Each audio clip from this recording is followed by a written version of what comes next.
الشيطان حواليك في كل مكان.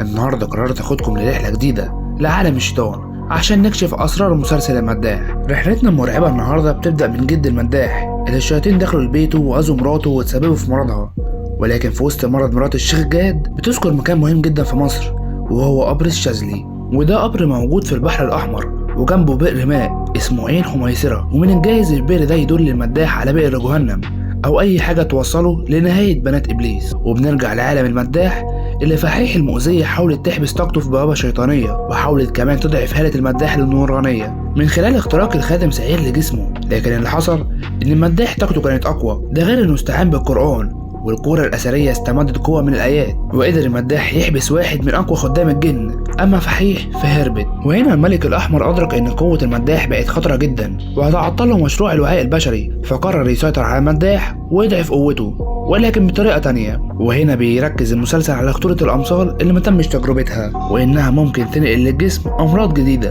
أو زي ما منظمات الماسونية بتسعى يزرعوا من خلالها رقائق نانو تتحكم بالإنسان أو يتم مراقبته من خلالها. المهم إن ست الحسن بتسيطر على المداح بالسحر وبتضعف قوته، ولما بتحاول تسرق منه الكرة الأثرية مش بتقدر لأن الكرة بتكون مشحونة طاقة نورانية من الآيات المداح قراها. أما بالنسبة لرجوع رحاب، قبل ما الدكتورة فاتن تقنع المداح بالمصر قالت له إيه؟ لازم تكون موجود عشان الناس اللي محتاجينك، ودي إشارة لرحاب وابنها. أعتقد رجوع رحاب دلوقتي هتكون ثغرة في بيت المداح أو ممكن تقوم بأسحار وهي فاكرة إنها بتحمي أهلها من الجن. علم الطاقة للأسف بعد ما علم الشيطاني ده اتسبب في إن فريال تخلص على بنتها، الشياطين هتلاعب ضحية جديدة وهي نورهان اللي بتساعد صابر عشان يخوفوها ويبعدوها عن صابر. وبيكمل المجلس الماسوني خططه وبيشوفوا إن أهل البلد وأهل صابر هم اللي هيدافعوا عن المسخ ده فحيح، وبيشوفوا إن أهل البلد وأهل صابر هم اللي هيدافعوا عن المسخ فحيح، لأن للأسف الناس بتحب اللي يخدعهم باسم الدين ويوهمهم بإن في إيده قدرات وعلاج ورزق وبركة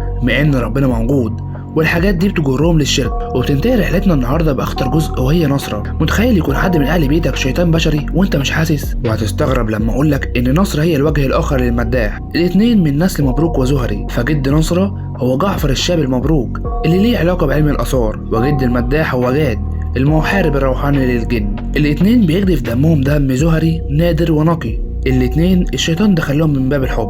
المداح باع الروح للشيطان علشان رحاب وعلشان يعمل عمل يبعدها عن زين جوزها الأول. ونصرة بنت كبرت في السن من غير جواز، ومن الواضح إنها كانت بتحب هلال، ومن هنا الشيطان دخلها عشان تعمل عمل لمرات الهلال الأولى. لكن نصرة كملت في طريق الشر وأصبحت متمكنة في عالم السحر، معاها شياطين طول الوقت وبتعمل أسحار بتوقع بين أهل جوزها علشان يخلصوا على بعض كقرابين للشيطان. ووصل بيها الفجر انها تروح ضريح جدها المبروك، واكيد بتدفن اسحار هناك لان دفن سحر في مكان مبروك بيزود تأثيره زي الاسحار اللي لقيتها ناس وهي بتحج.